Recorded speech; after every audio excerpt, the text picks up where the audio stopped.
Saudara, hasil survei Litbang Kompas 100 hari pemerintahan Prabowo Gibran, 80,9% masyarakat menyatakan puas.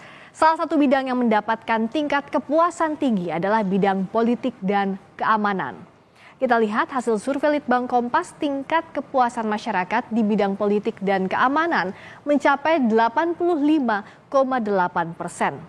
Tingkat kepuasan bidang Polkam ini berada di atas 3 bidang lainnya, antara lain bidang kesejahteraan sosial berada di angka 83,7%, sementara bidang hukum dan ekonomi meski mengalami peningkatan dibanding pemerintahan sebelumnya, tingkat kepuasannya masih berada di bawah bidang Polkam, yaitu di angka 72,1 dan juga 74,5%.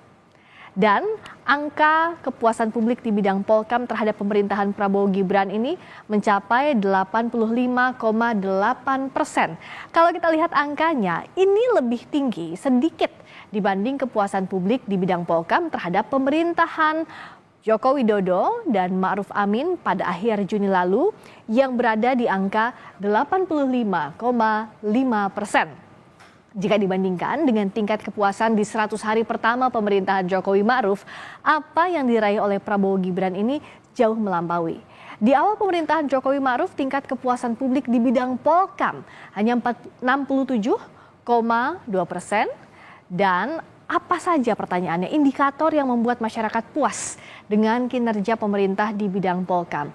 Hasil survei Litbang Kompas menyebutkan bahwa 77% publik puas karena pemerintah menjamin rasa aman warga dari ancaman tekanan dan kejahatan.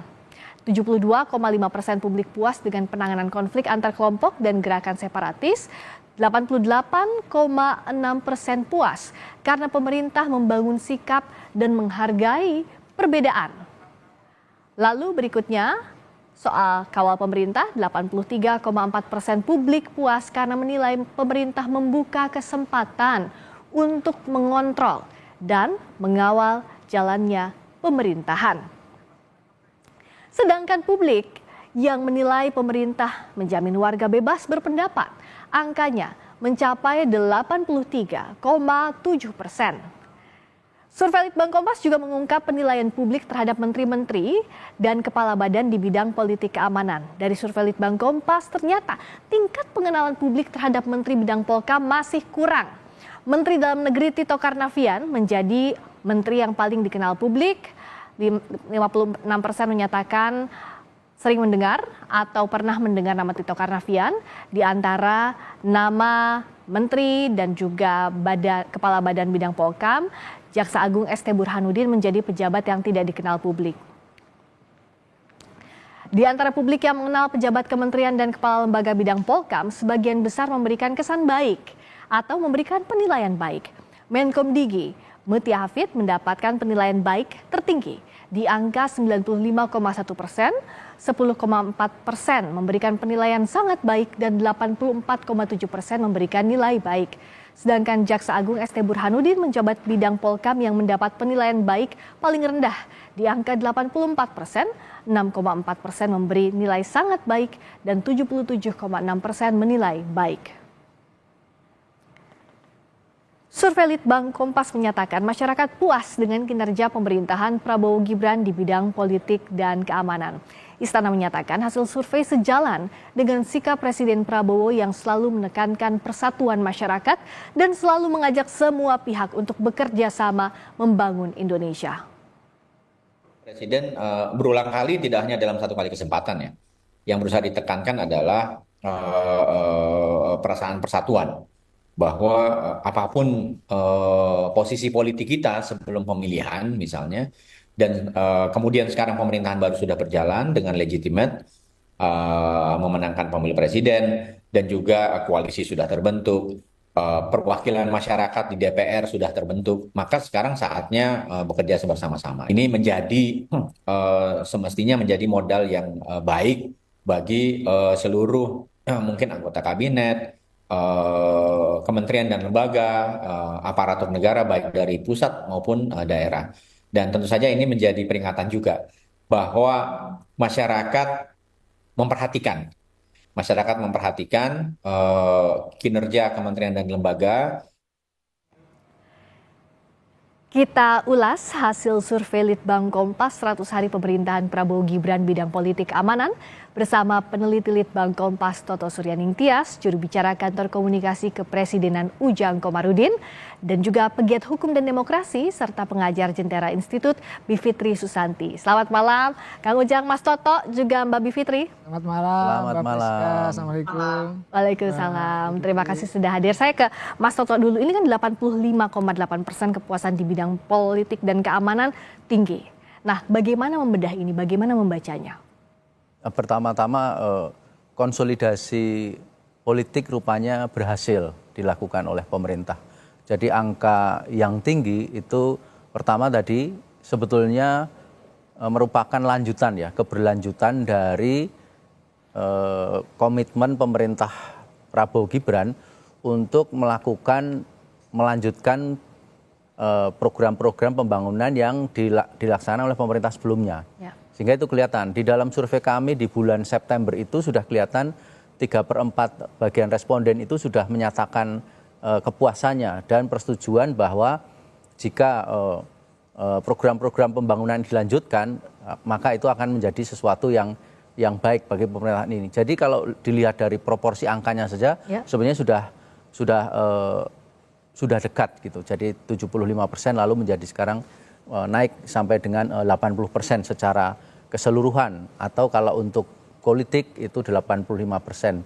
Nah, kenapa 85% kalau untuk politik? Karena memang kami amati pemerintahan ini memberi penekanan pada pilar politik itu cukup besar ya, selain juga lalu pilar kesos gitu. Jadi dua pilar ini yang menjadi sokok guru. Yang kami tidak tahu apakah ini merupakan juga kelanjutan dari pemerintahan sebelumnya, di mana dua pilar ini yang juga menjadi penunjang kalau kita menggunakan ukuran 4 pilar, 4 bidang yang selama ini kami ukur ya, politik, hukum, ekonomi, dan kesos. Ya. Nah, kalau dari Kang Ujang, apakah ya tadi ini kelanjutan dari apa yang sudah ditanamkan oleh Presiden Jokowi Ma'ruf Amin, dilanjutkan oleh Pak Prabowo juga Mas Gibran, dua sokok guru ya tadi, politik dan juga kesejahteraan sosial? Ya, Pak Prabowo tahu persis apa yang dilakukan dalam memimpin. Artinya komitmen, kebersamaan, keberlanjutan, kepemimpinan itu dilakukan. Bang Toto tadi katakan konsolidasinya sukses. Jangan lupa sebelum konsolidasi ada masa transisi. Nah, transisi juga sukses. Ketika transisi dilanjutkan dengan konsolidasi, maka inilah hasilnya stabilitas, keamanan ya, stabilitas politik yang betul-betul terjaga. Dan ini kan berefek positif kepada stabilitas ekonomi. Oleh karena itu kami memahami apa yang dinilai oleh publik, yang dipotret oleh Litbang Kompas, oleh Bang Toto, adalah sebuah fakta ya di masyarakat bahwa ini yang terjadi. Kita lihat konflik-konflik cenderung relatif tidak ada. Pilkada juga ada 1-2 yang terlihat ada ricuh-ricuh, tapi tidak ada. Secara umum dari mulai pilpres, ya, pilkada, lalu juga konsolidasi tadi hingga 3 bulan masa kepemimpinan Prabowo Gibran, ini semua sudah terkonsolidasi dengan baik.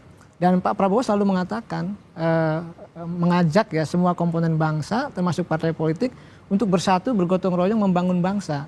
Inilah tonggak dasar bahwa politik keamanan harus diutamakan menjadi prioritas agar semuanya stabil. Tanpa ada kestabilan ya dalam politik dan keamanan, maka kami tidak akan bisa membangun.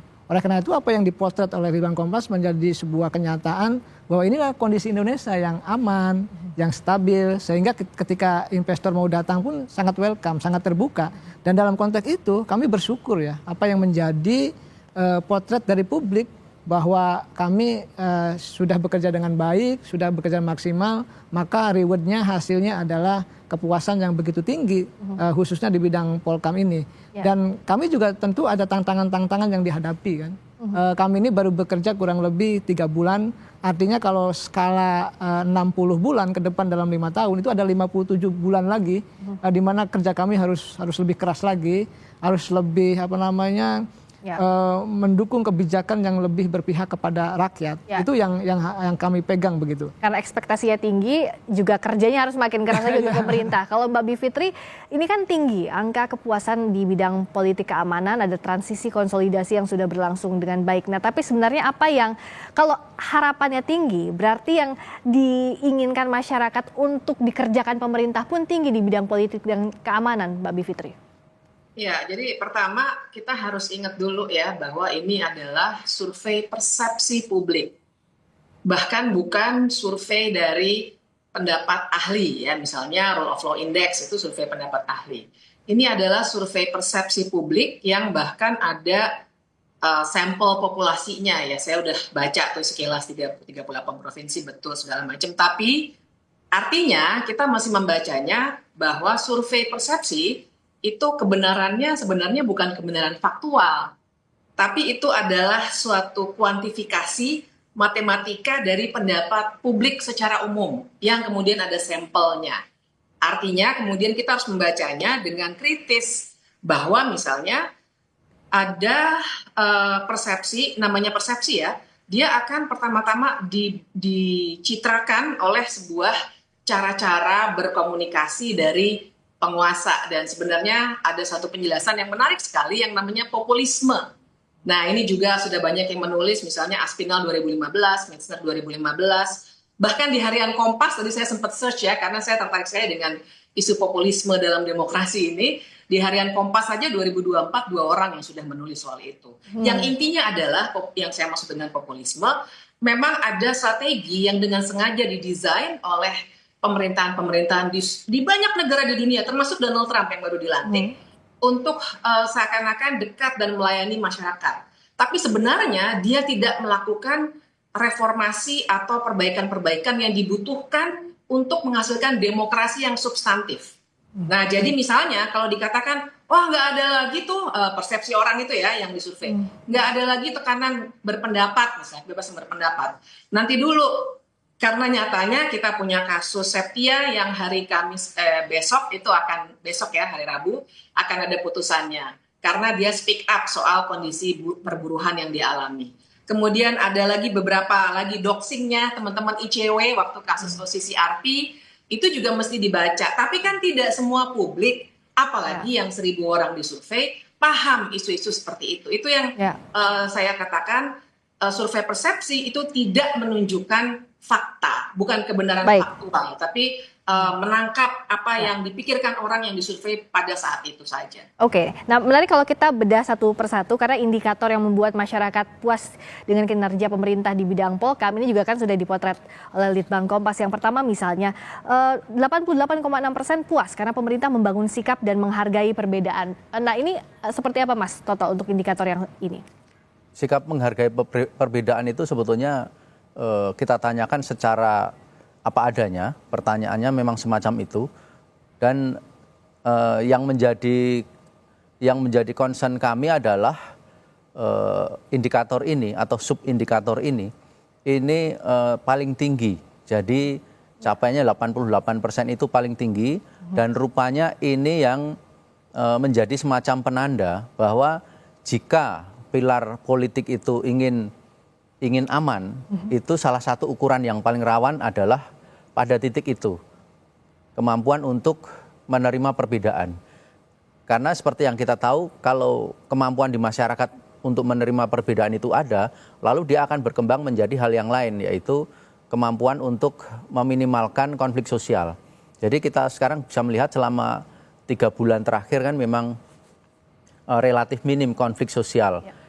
Dalam hal ini konflik sosial mungkin tidak berbentuk konflik antar suku atau konflik antar pemeluk misalnya semacam ini, bukan.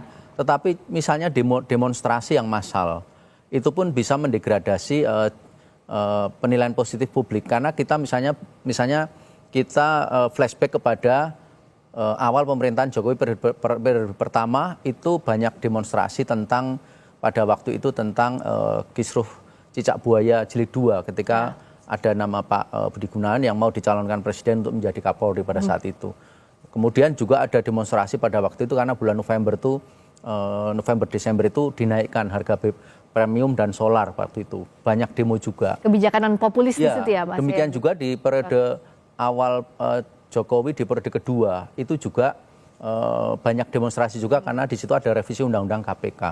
Jadi kemampuan untuk menerima perbedaan itu juga tidak semata-mata bermakna toleransi, tetapi juga menyediakan peluang bagi kelompok atau orang lain untuk mengajukan pendapat yang berbeda, Ya. untuk memberi kesempatan solusi-solusi yang berbeda atas persoalan yang sama. Dalam ini kalau kita flashback ke belakang, contoh tadi adalah persoalan hukum kan. Ya. Apakah KPK ini harus ada dewan semacam dewan pertimbangannya, dewan pertimbangan, dewan pengawasan KPK, Dewas ya waktu itu. Kemudian apakah harus ada revisi dan seterusnya. Nah, kemampuan masyarakat untuk tidak terburu-buru larut dalam kemelut ini kan menandakan kedewasaan masyarakat, sehingga itu terpotret di dalam survei kami angkanya paling tinggi. Tapi sedikit menanggapi tadi Mbak Bivitri, memang betul itu bagian dari kelebihan dan kelemahan survei opini publik dan survei persepsional gitu. Ya. Jadi memang hal-hal yang tidak terekam secara cukup kuat dan tidak menonjol, tidak viral istilahnya, memang dia tidak akan mampu sedemikian mempengaruhi persepsi publik, meskipun kalau misalnya kasus itu kita tanyakan kepada publik, pasti jawabannya dia akan jauh berbeda dari yang menjadi pemikirannya Mbak Bivitri sebetulnya. Ya. Tapi ketika pertanyaan-pertanyaan yang lebih umum kita sampaikan, ya kita akan mendapat jawaban bahwa pada akhirnya ada relativitas, bahwa memang yang namanya sampel itu memang dibuat untuk mewakili populasi dan tidak mungkin memotret seluruh kasus-kasus yang sifatnya spesifik. Ya. Pasti ada rangkuman persoalan yang dia coba untuk kita dapatkan konklusinya, solusinya seperti apa. Ya, nah kalau untuk bagian yang ini indikator pemerintah membangun sikap dan menghargai perbedaan, kalau dari Mbak Bivitri secara spesifik, apa yang belum dilakukan oleh pemerintahan Prabowo Gibran yang masih harus dikritisi? Sebenarnya banyak. Jadi menurut saya gini, kenapa tadi saya memulainya dengan sebenarnya ada kasus ini benar, bahwa bahkan dalam sebuah survei penjawabnya alias orang yang disurvei itu akan menjawab tergantung dari konstruksi pertanyaan. Saya juga mengajar metodologi penelitian walaupun khususannya di kualitatif ya, bukan kuantitatif, tapi saya paham bahwa satu kelemahan bukan berarti salah, tapi kelemahan dari metode seperti survei persepsi ini adalah konstruk pertanyaannya yang mungkin akan membuat orang akan punya persepsi yang tertentu, yang jauh dari kenyataan. Misalnya ketika dikatakan kemampuan masyarakat, tadi saya catat persis nih, Mas Toto bilang, misalnya kemampuan masyarakat untuk tidak terburu-buru mengambil kesimpulan.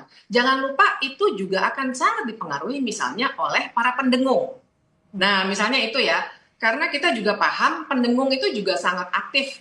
Bisa dilihat misalnya ketika saya menanggapi pernyataan Pak Prabowo di media sosial, saya menanggapinya di media sosial, pernyataan Pak Prabowo itu di depan mahasiswa yang soal mengampuni koruptor, tiba-tiba media sosial saya penuh dengan buzzers yang kemudian menimpali. Jadi persepsi itulah yang kemudian diciptakan dan direkam dalam pikiran orang-orang. Sehingga kalau saya sih Mbak Friska ingin melihatnya secara dingin, ini bukan penanda keberhasilan pemerintahan. Jadi itu lebih ke persepsi ya. Masyarakat. Baik, kalau dari Kang Ujang, apakah salah satu yang membuat persepsi ini tinggi adalah pendengung-pendengung dari sisi pemerintah atau buzzers dari berbagai isu, termasuk yang tadi indikatornya? Ya kami kan begini, selama metodologinya sangat jelas gitu, lalu juga dilakukan secara objektif, lalu respondennya juga mewakili, ya tentu ini bisa dipertanggungjawabkan. Kita tidak berdebat di wilayah itu. Tapi kalau hasil surveinya kita tidak perdebatkan, tapi apakah upaya pemerintah untuk menghasilkan persepsi itu? Kalau kami sih meyakini ya, ada dua prinsip yang ada di pemerintah, termasuk yang sudah disampaikan oleh Litbang Kompas, bahwa sebenarnya dua hal yang kenapa tinggi ya tingkat kepuasan itu, dan itu sudah disampaikan juga oleh Litbang, bahwa pertama itu kepemimpinan Pak Prabowo yang memang merakyat yang dianggap tegas. Dan jangan lupa Pak Prabowo ini ketika menang, ketika terpilih sudah mengalami jatuh bangun. Dan surveinya juga yang kemarin tinggi-tinggi terus, selalu naik dan menang gitu. Itu kan berbasis pada survei. Masa survei kita nggak percaya kan? Itu berbasis dengan Litbang Kompas juga, yang memotret elektabilitas hingga kemenangan begitu, dan lembaga survei yang lain. Yang pertama. Yang kedua, saya melihat bahwa ini ada program-program yang sudah dilaksanakan, yang sudah dieksekusi, ini kan menjadi bahan penilaian ataupun kalau kata Mbak Fitri sebagai persepsi gitu ya, penilaian publik terhadap pemerintah. Karena kami sudah bekerja 3 bulan ini. Kalau tadi skalanya 60 bulan gitu 5 tahun itu kami memang baru 5%, baru 3 bulan. Jadi ada 57 bulan lagi kami harus bekerja dengan baik. Tapi tadi apapun potret itu kami hargai, kami hormati sebagai bagian untuk kami evaluasi bahwa ini adalah satu sisi prestasi anugerah. Di saat yang sama ini adalah kewajiban kami untuk bekerja lebih baik lagi. Karena bagaimanapun kita harus dinilai. Modal kepercayaan ini harus dikerjakan oleh pemerintah. Nanti kita akan lanjutkan lagi, Mas Toto, Kang Ujang juga Mbak Bi Fitri. Dan yang penting yang jadi catatan adalah bagaimana survei ini jadi modal ya, Mas Toto ya. Jadi ini adalah persepsi publik bagaimana pemerintah harus menanggapi ini dengan kerja keras di sisa masa pemerintahan. Di awal 100 hari pemerintahan ini adalah masa bulan madu, begitu ya Mas Toto juga Kang Ujang dan Mbak Bi Fitri. Bagaimana pemerintah harus bekerja keras untuk mewujudkan ini. Salah satu yang dipotretnya adalah di bidang politik dan keamanan. Terima kasih sekali lagi Mbak Bi Fitri, terima kasih Mas Toto, terima kasih juga Kang Ujang. Selamat malam. Sama-sama, selamat malam.